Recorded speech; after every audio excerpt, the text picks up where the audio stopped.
esto, pero así que les pido excusas si ella se llega a despertar, me tocará atenderla, ¿cierto?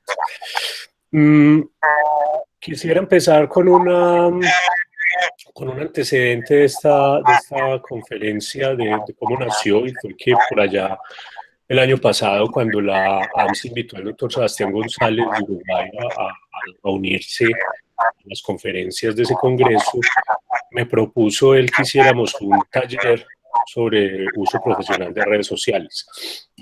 Entonces ese taller lo montamos, lo preparamos. Desde la AMSI nos asignaron un auditorio de 300 personas para eso, y el momento de la conferencia llegaron 4 o 5 colegas. Estuvimos muy contentos pues ahí haciendo el taller con ellos.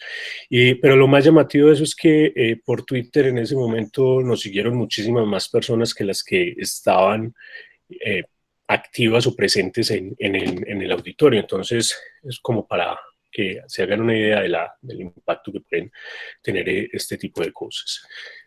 Quiero empezar la conferencia con esta frase extraída de un libro de McLuhan. Marshall McLuhan fue un académico, un profesor canadiense de literatura inglesa, crítica literaria y teoría de la comunicación, y es considerado como el fundador o uno de los fundadores de los estudios sobre los medios, y quien en la década de los 60, 70 acuñó el término de la aldea global, un término que se usa para describir la intercomunicación o la interconexión humana a escala global que se ha generado a través de los medios electrónicos. Y él en ese momento lo hacía muy como un visionario, entre otras cosas tomando conceptos de Teilhard de Chardin, que es un religioso, fue un religioso jesuita, además paleontólogo y filósofo francés, que trabajaba mucho con los conceptos de evolución ortogenista, que habla de la evolución como un solo camino, y de la evolución finalista, que es aquella que piensa que la evolución tiene un propósito, y trató mucho de congeniar la religión con las teorías científicas, y fue el creador del concepto de la noósfera, que es lo que nos menciona en esta frase McLuhan, que me permito leer. Esta externalización de nuestros sentidos crea lo que Teilhard de Chardin llama la noósfera, o un cerebro tecnológico para el mundo. En vez de tender hacia una vasta biblioteca alejandrina, el mundo se ha convertido en una computadora, un cerebro electrónico, exactamente como en una muestra infantil de ciencia ficción. La nueva interdependencia electrónica reconstruye el mundo en la imagen de una aldea global. Entonces, esa noósfera se conoce o se entiende como un conjunto de seres vivos dotados de inteligencia, y pues con el medio en el que viven.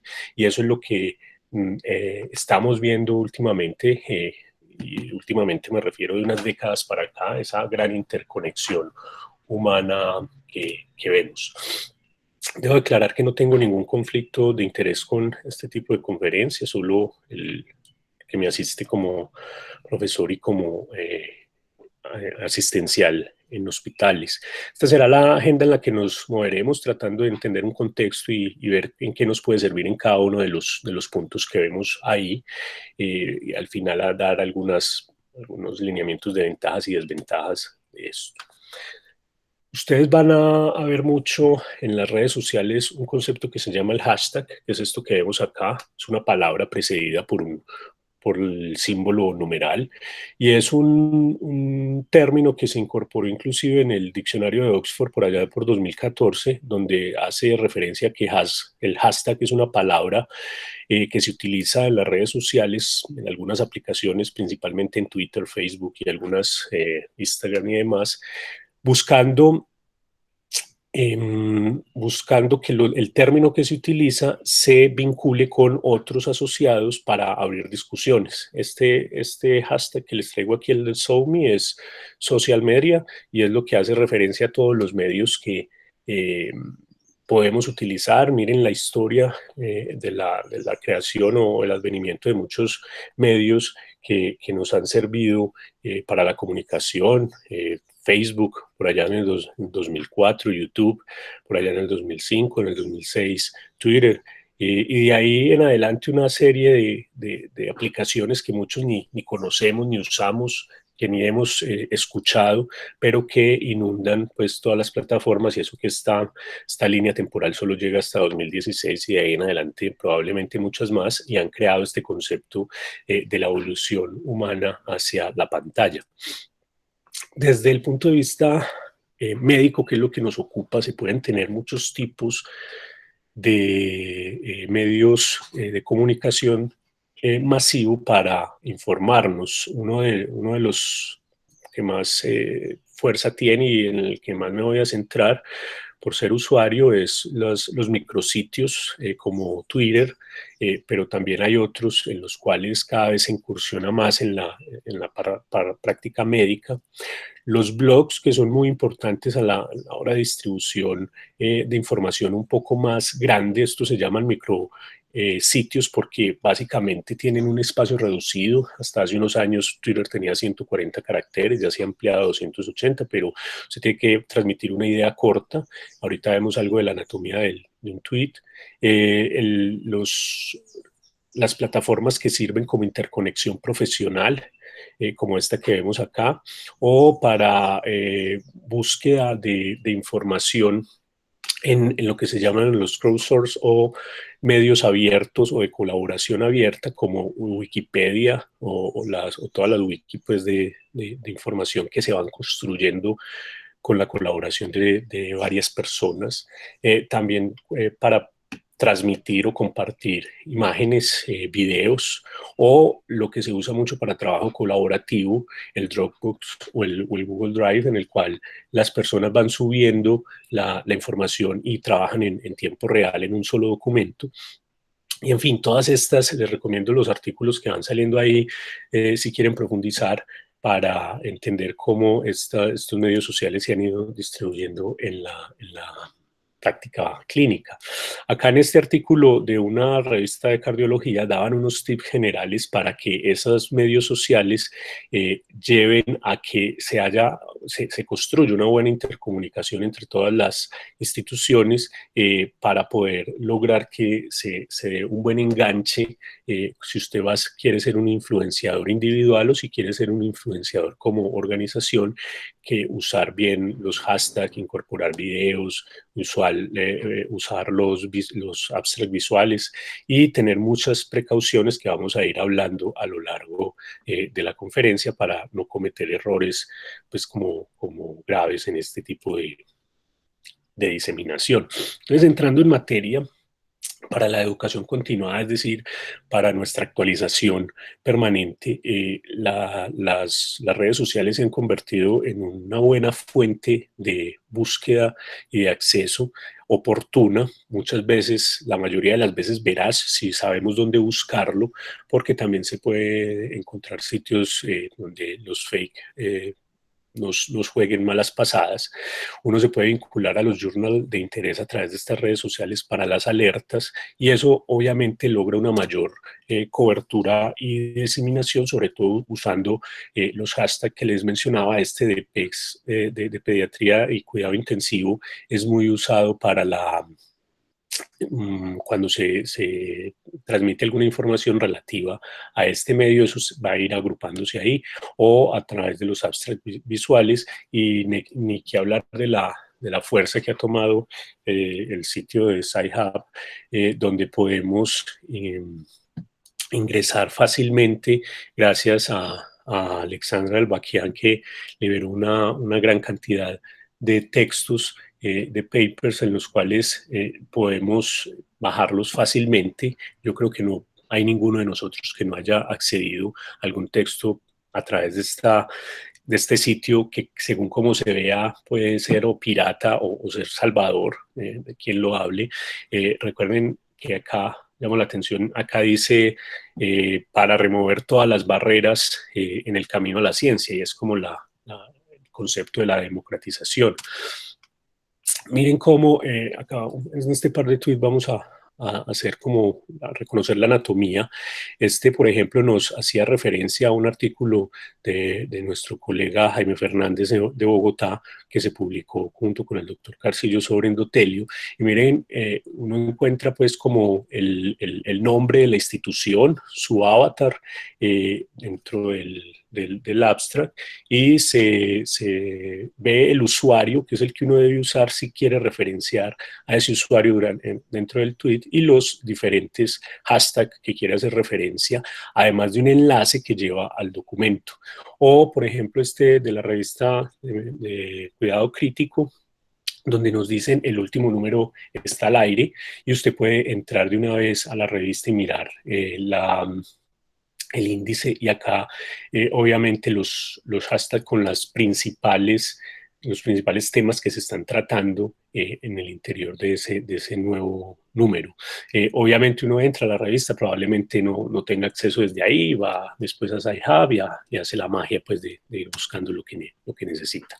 Y los abstracts visuales muy importantes porque han ganado mucha fuerza resumiendo en una imagen un artículo. Probablemente ahí no está todo, no está la validación interna del artículo, de los métodos y demás, pero sí te da una idea grande de qué se estudió o qué se hizo en ese estudio, dónde se hizo, qué resultados gruesos se obtuvieron, y es como leerse el titular de la noticia para saber si es de tu interés o no entrar a revisar en detalle el artículo.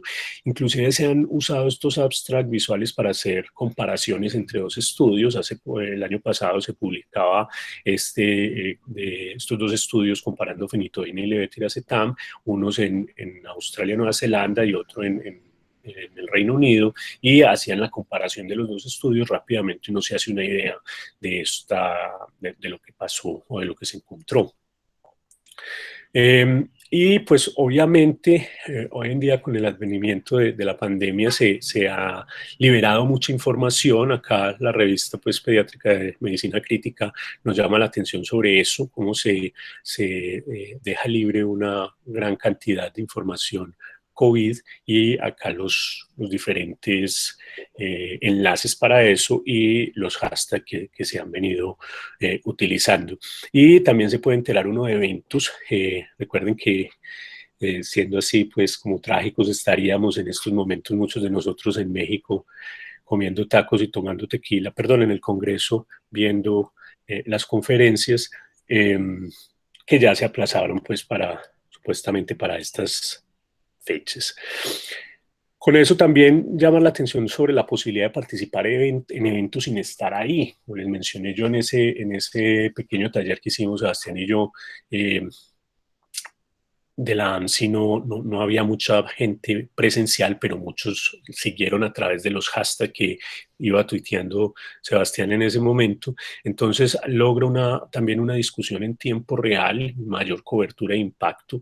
Estos son algunos de los hashtags que se han utilizado para seguir congresos, el de la Federación Internacional pues, de Cuidado Intensivo en el 2018, el de la AMSI en el 2019, el 49º congreso que hubo de cuidados críticos en Estados Unidos, y que estaríamos utilizando en estos momentos. A través de esos hashtags la gente va siguiendo los comentarios de los demás presenciales que están desde el sitio tuiteando, y se van abriendo discusiones, se lanzan preguntas, entonces la interacción es amplia. Vamos migrando a la virtualidad cada vez más.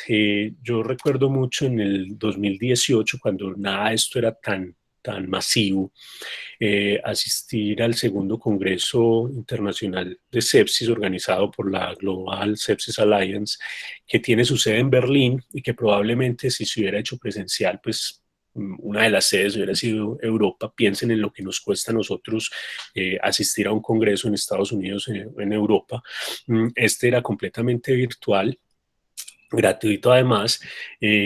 Ustedes de la comunidad de su hogar, como están muchos de ustedes ahora viendo las conferencias, interaccionando con autores reconocidos en esta área, y cuando termina el congreso ellos pasan las cifras. A mí me sorprendió mucho saber que mencionaban unos 20.000 registros de más de 166 países en todo el mundo, pero lo que más me llamó la atención es que cerca del 60% éramos audiencia de lo que llaman de países de bajos y medianos ingresos, que nunca en la vida hubiéramos podido asistir a este tipo de congresos de una forma presencial.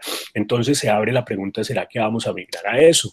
Pues ya recientemente en la revista Nature se publicó una revisión, como un editorial más bien hablando de esto, si las conferencias médicas como las conocíamos hasta hace un tiempo van a sobrevivir como eran o vamos a estar como estamos en estos momentos alrededor de una pantalla. Y básicamente pues es claro que se vincula más gente, más personas a estas reuniones de las 6 de la mañana. Yo recuerdo que estaba el conferencista, 2 o 3 amigos y alguno que pasó por ahí vio gente, pero no eran muy concurridas. Lo mismo muchas veces cuando se hacen reuniones eh, y se logran grabar en diferido, tienen mucho más impacto. Ellos mencionan también que esto va a disminuir la huella de carbono.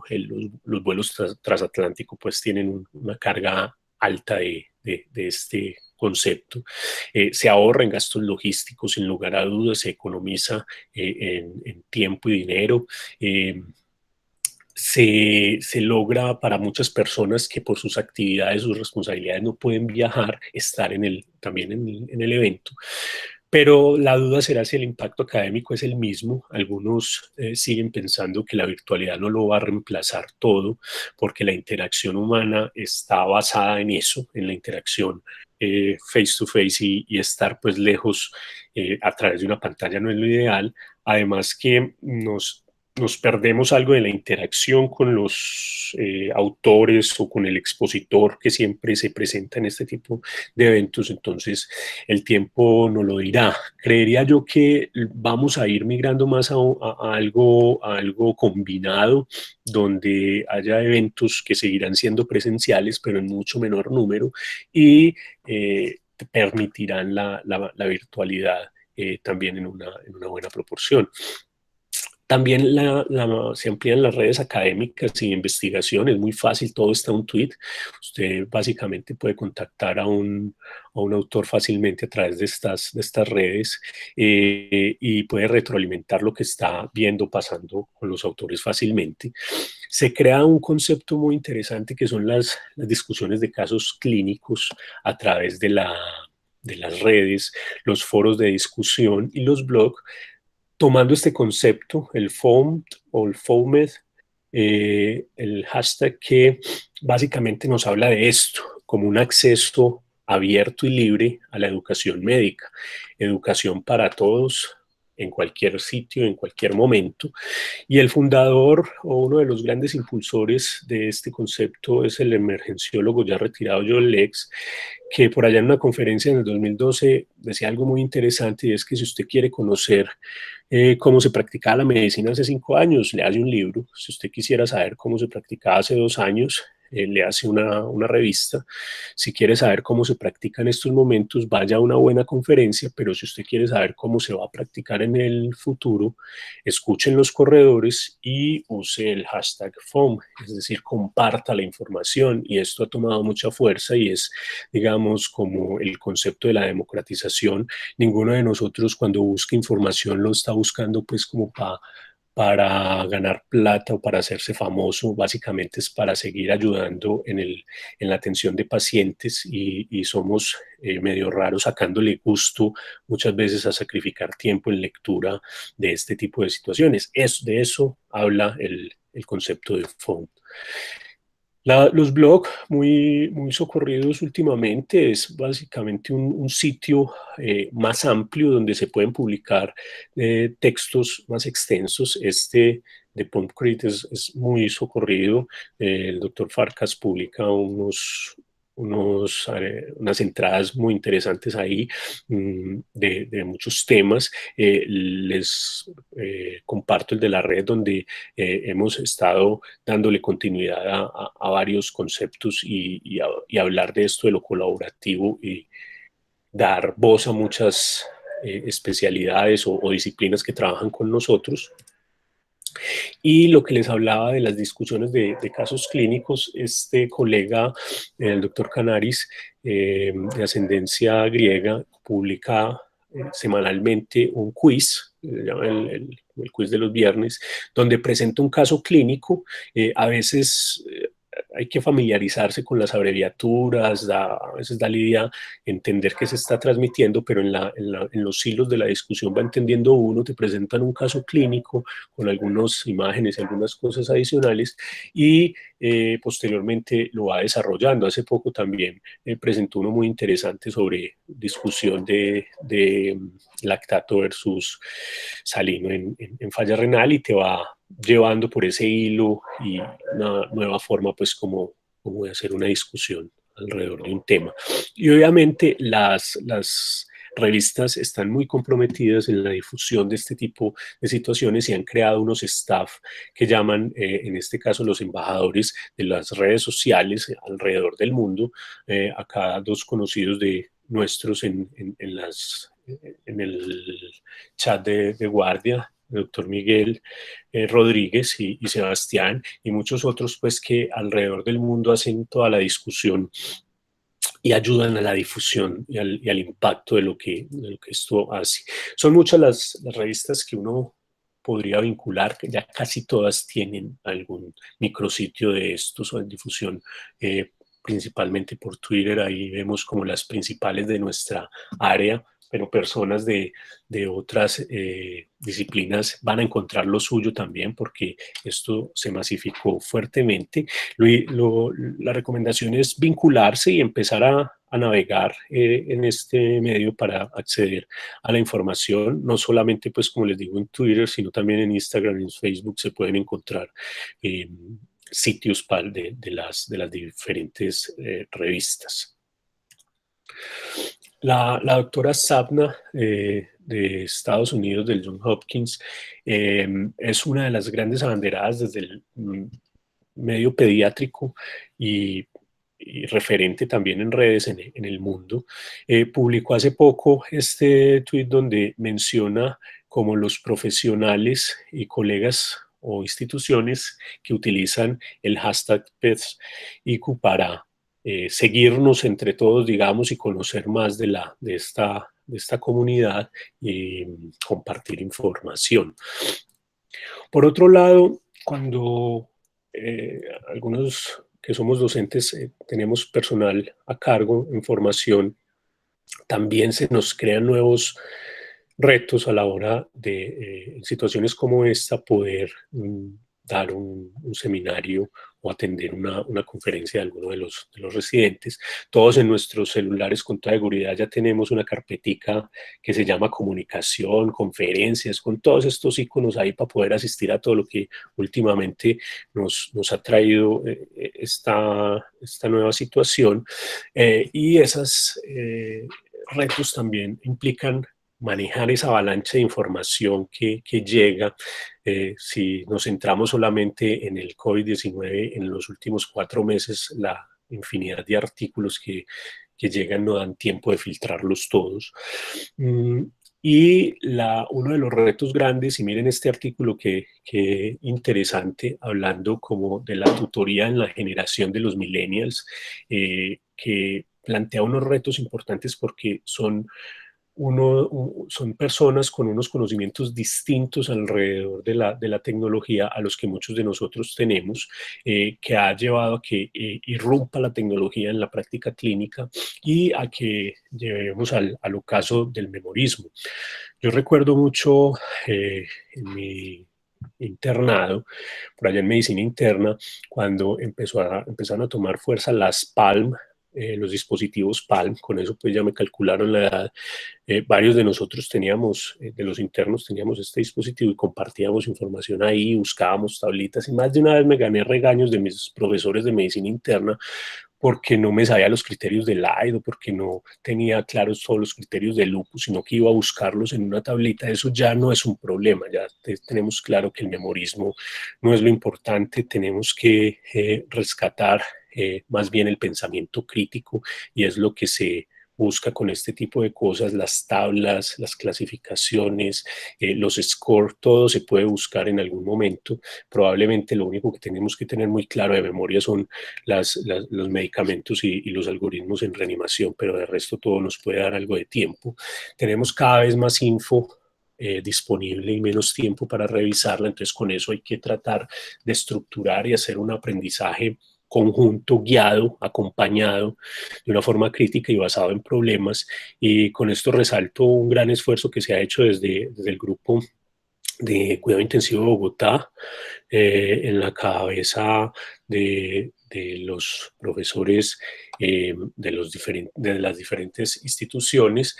Pablo Vázquez, por ejemplo, con este gran esfuerzo del curso de fisiología que ya por el número de suscriptores que tiene, digamos, entrada propia y ha permitido hacer una difusión muy juiciosa con unos temas muy bien llevados que ya no solamente favorecen al personal en formación en Bogotá, sino en el resto del país y probablemente en Latinoamérica con la difusión que está logrando. Obviamente todo esto debe tener unas directrices claras, se debe saber muy bien cómo se interactúa en esta red, cómo en la que se esté usando, qué se va a hacer. Les traigo, por ejemplo, estas recomendaciones que se dan en el grupo cardiovascular de Duke, donde dicen lo que pase en WhatsApp se queda en WhatsApp. Ellos tienen un grupo, digamos, como de docente alrededor de eso, sin que se le vaya a regañar a nadie, pues porque tenga una respuesta errónea. Tienen un horario fijo. Es muy importante tener tiempos fuera de las redes porque si no esto absorbe bastante. Presentar máximo 5 casos al día y pues esperar un tiempo para las respuestas. Este es como su marco de comportamiento en ese grupo. Y ni qué hablar de lo que nos han servido los webinarios últimamente en esto del personal en formación. No me voy a detener mucho ahí porque todos sabemos cómo hemos terminado con los webinarios alrededor de COVID, pero nos han servido para darnos cuenta del potencial que tienen para muchas otras cosas. Y hablando de memes, pues ahí con ese último que les presenté, no hace mucho vimos estos interesantes memes hablando de los diferentes vasoactivos y representándolos con figuras y con personajes de tiras cómicas en otros países y acá pues de superhéroes que se podían conseguir fácil en esta cuenta de Twitter. También para atender nuestros pacientes puede ser de utilidad. Todos hemos usado la plataforma WhatsApp para comunicarnos entre nosotros mismos y con colegas tratantes, subespecialistas en algún momento. ¿Cuántas veces antes de que el neurocirujano llegue a ver la tomografía a la institución de ese gran hematoma subdural que tiene que venir o extradural que tiene que venir a drenar, ya le hemos mandado la imagen y él sabe que llega directo al quirófano, o mandamos un resultado y se discute en el chat para saber qué se va a hacer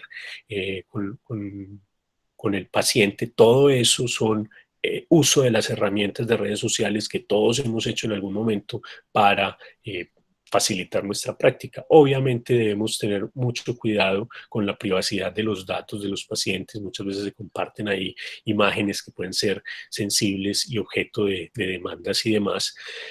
Y miren cómo hace unos años salía un estudio donde se decía que la respuesta rápida, si es más rápida, es mucho mejor.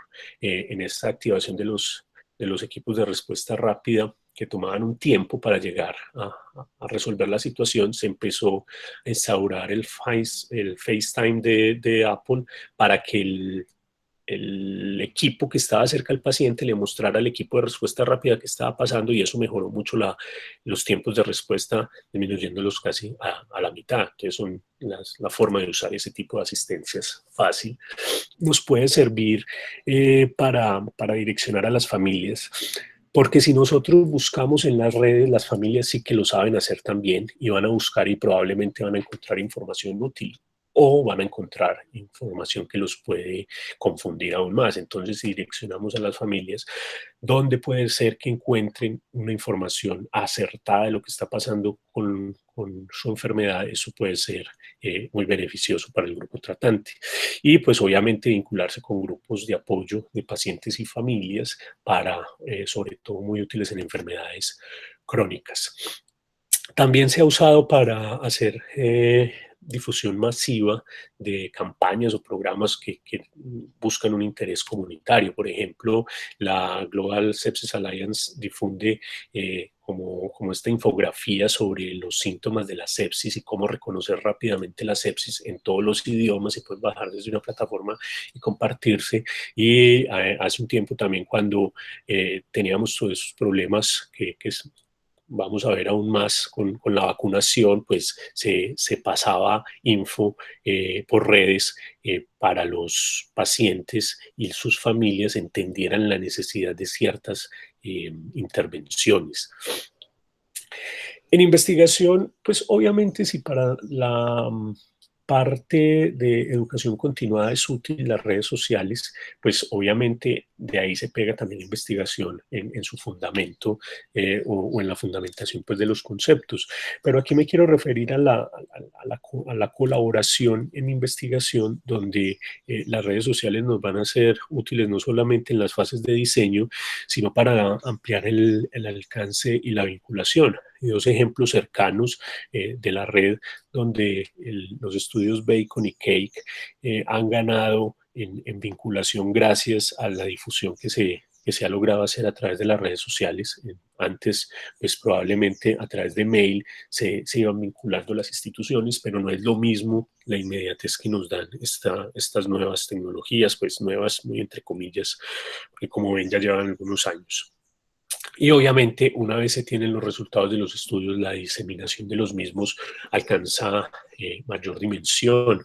En este par de estudios como de publicaciones como el mismo estudio, se muestra cómo en unas revistas de cirugía torácica se cogieron aleatoriamente dos grupos de artículos que se publicaban regularmente en esas revistas y se aleatorizaron para que la mitad fueran tuiteados y se diseminaran por esta red en unos 11 cuentas de Twitter con un número significativo de seguidores, y los otros 56 solamente se publicaban en la revista y no más, y después miraron qué pasaba con algunos scores de difusión que se tienen para saber qué tanto impacto tuvo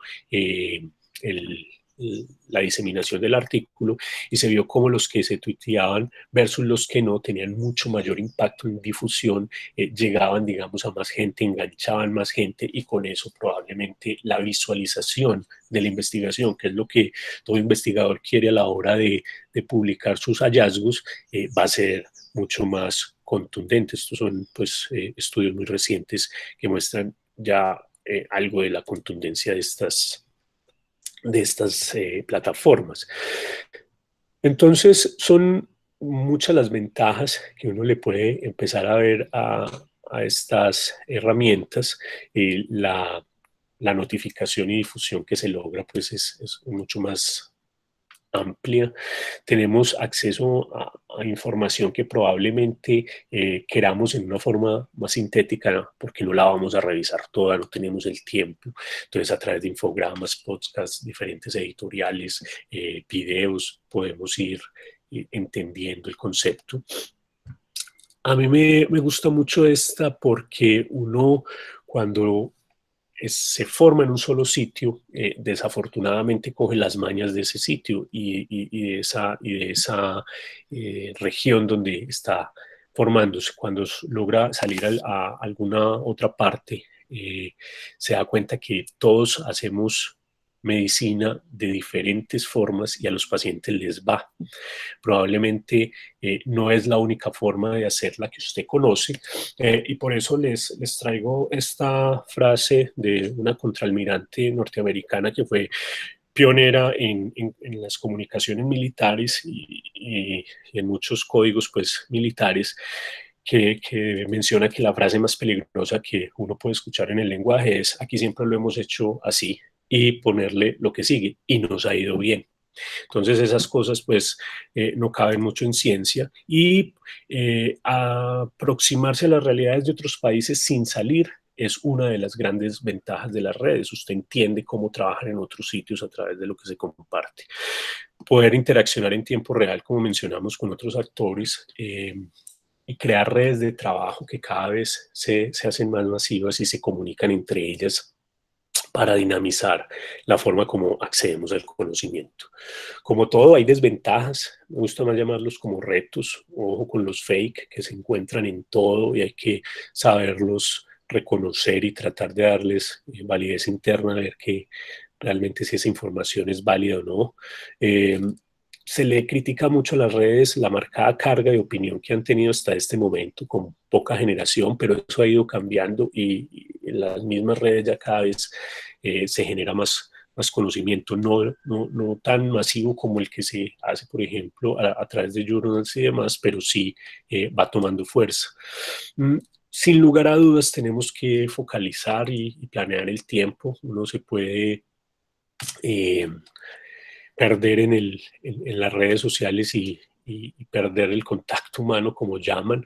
Ojo con el FUBIN, o la traducción de eso es el ningufoneo, lo han tratado de traducir al español. Básicamente es cuando se desaira o no se le presta atención a alguien más por estar pegado a la pantalla del celular o el dispositivo que usted use. Y obviamente estos son focos de marketing o pueden llegar a ser focos de marketing farmacéutico o del branding, que no es más que tratar de vender la imagen. Entonces en eso se puede caer mucho por impresionar, por ganar likes, seguidores y demás, pues potenciar una marca, que no es lo que se busca muchas veces en esto. Con marca quiero decir el mismo médico, potenciarse como marca, sino más bien pues centrar el verdadero objetivo que tiene esto en las redes. Eh, la desviación de la importancia o de lo importante para la formación de futuras generaciones de clínicos, también hay que tenerlo en cuenta, que tanto esto va a impactar la escala de importancia del conocimiento en estas nuevas generaciones, y obviamente se pueden crear problemas éticos, legales o asistenciales si usted no sigue algunas recomendaciones generales. Inclusive esto se ha llevado a tal punto que nos va a ir tocando incursionar en nuevos terrenos del conocimiento. Miren, por ejemplo, esta graciosa publicación donde nos preguntaban, ¿será que es hora de empezar a utilizar los emoji en la literatura biomédica? Entonces, cada vez, como vieron, por ejemplo, en las publicaciones de los casos clínicos, se usan muchos emoji y eso a veces no es fácil para muchos de nosotros que no nacimos en estas nuevas tecnologías. Finalmente, sin ser un experto en esto, sino más bien, digamos, un gomoso, las recomendaciones finales sería: escoja con cuál plataforma usted se siente más cómodo y interaccione en ella. Trate de adherir, eso sí, dentro de esa plataforma, el área de interés que usted quiere, en el que usted quiere profundizar, porque obviamente ahí se encuentra de todo. La frivolidad y la violencia textual que puede llegar a tener Twitter, si usted no sabe a quién seguir y dónde navegar, es tremendo y puede terminar aburriéndose con la red. Busque las asociaciones científicas que a usted le interesa y algunos referentes académicos. Haga de este entorno en las redes algo discursivo en el cual usted pueda tener comunicación con ellos y pues siempre valide lo que está viendo y lo que está oyendo, por decirlo de alguna forma, en esa red. No se quede solo con esa información, es una forma de acceder a ella, pero obviamente no vamos a dejar de leer artículos, no vamos a dejar de tener lectura de textos, no vamos a dejar de tener discusión académica de práctica clínica. Eso siempre será una ayuda más. Y pues incorpore el concepto de SOMI en la rutina de consulta y capacitación mientras prepara una conferencia, mientras trata una discusión académica en un seminario con sus estudiantes, pues use este tipo de cosas. Inclusive ya hay algunas revistas lo permiten, como referenciar dentro de la bibliografía cosas que salieron en Twitter o en Facebook o en un podcast. En fin, hay cómo hacerlo y algunas, como les digo, algunas revistas lo permiten y cada vez lo vamos a ver más frecuentemente que una de las referencias sea una conferencia de YouTube. ¿Por qué no? Siempre proteja la identidad de sus pacientes y las instituciones, no caer en el amarillismo ni banalizar los temas médicos. Es fácil hacerlo, es fácil caer en eso, una foto sensiblera o mediática. Por ejemplo, en los últimos tiempos con los equipos de protección personal y demás. En esto, como en muchas otras cosas en la vida, menos puede llegar a ser más. Entonces, tratar de abarcar mucho no es la idea. Tampoco es una competencia el que más tweets lance en el día, ¿no? Lo que usted tenga para decir, si tiene algo para decir, y si no, solamente sigue y ve y aprende de lo que hay ahí. Se recomienda casi siempre en muchos de los artículos no interaccionar con pacientes a través de esto. Ya, por ejemplo, en la medicina ambulatoria tienen muchísimos problemas con el WhatsApp y han tenido que regular eso porque se convierte pues en el nuevo consultorio, mucho menos lo van a hacer estas redes. Y pues como el comportamiento cortés básico en las redes sociales, cuidando pues la imagen profesional e institucional, y pues no olvidar nunca que esto está naciente, creciente y en desarrollo. No está de más esta recomendación de este manual que se conoce pues como el manual de estilo en las redes sociales de la Organización Médica Colegial de España, donde nos dan algunas recomendaciones y de cómo interaccionar en redes bien hecho desde la medicina. Y termino con esta frase: en Medicina 2.0 no vale todo. La posibilidad de contar con la herramienta de la imagen o el acceso rápido y fácil a otros profesionales no debe hacernos perder la prudencia y el cuidado exquisito sobre el secreto médico y la confidencialidad propia de nuestra profesión. Esta es una imagen del proyecto de mapeo de Internet.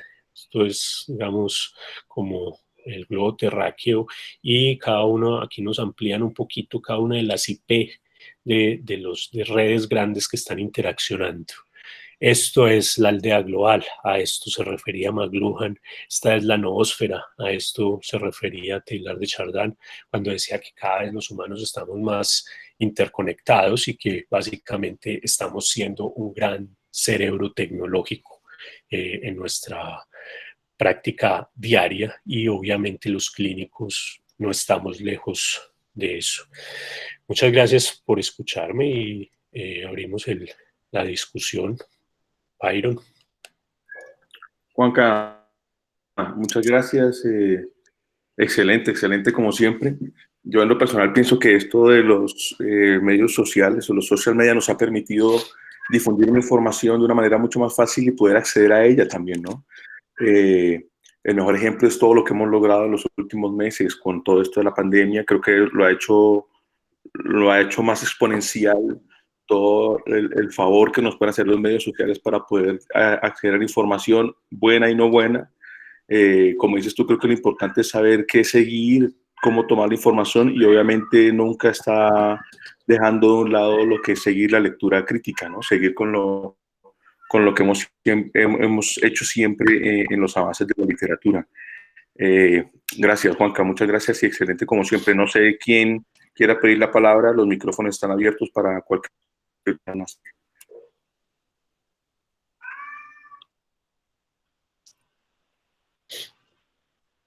Mientras alguien se anima, si hay alguna duda, yo quisiera mencionar en el acceso que tenemos hoy en día a la información hay una ventaja muy grande. Recuerden cuando ustedes estudiaron medicina, que salía un número nuevo, no sé, del New England o de cualquier revista, iban a la biblioteca y lo primero que se encontraban era el registro de que su profesor, el jefe de medicina interna, ya se hallaba esa revista y usted no la volvió a leer en las próximas 2 semanas.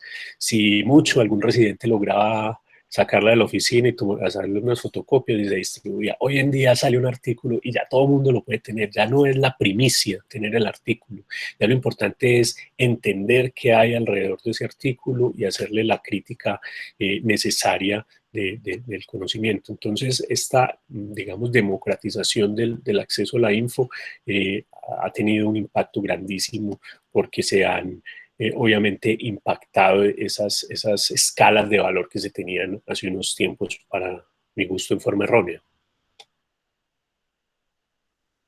Dale, Pablito, dale. Juan Camilo, ¿me oyen ahí? Sí, perfecto. Sí, sí. Felicitaciones, realmente una charla. Tú tienes una habilidad de ser muy moderado en lo que dices y logras que uno no se vaya, digamos, a los extremos, y creo que lograste, digamos, dar una muy buena impresión de las redes sociales, de lo bueno y lo malo. Yo tengo dos preguntas puntuales. ¿Han pensado o tienes dentro de tus planes o alguno del grupo ha pensado en empezar a enseñarle a los docentes, a los discentes, cómo manejar estas redes sociales, incursionarlos? Porque ellos generalmente tienen muy buena habilidad, digamos, desde el punto de vista tecnológico, pero han usado las redes sociales generalmente para cosas sociales. Y la otra pregunta que tengo es, ¿ustedes qué opinan de separar los avatars académicos de los avatars sociales? Sí, Pablo, gracias. Yo empezaría con esa segunda. Esa es una recomendación que en varios autores hacen, que trate usted de tener como, si quiere, dos cuentas, una cuenta social donde comparte las fotos tomando cerveza con los amigos y otra pues el académico donde hace toda la parte de investigación y difusión y demás. Yo en lo personal no lo he considerado, pues porque tampoco es que yo sea un ferviente difusor de la vida privada a través de las redes. Entonces lo que trato de hacer con las redes es más esto. Entonces no he visto ese problema, pero es una recomendación que sí se da.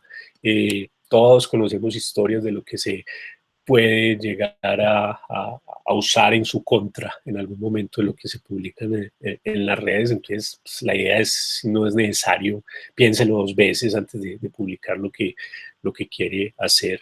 En lo segundo, no conozco una plataforma académica de alguna universidad que esté trabajando en eso.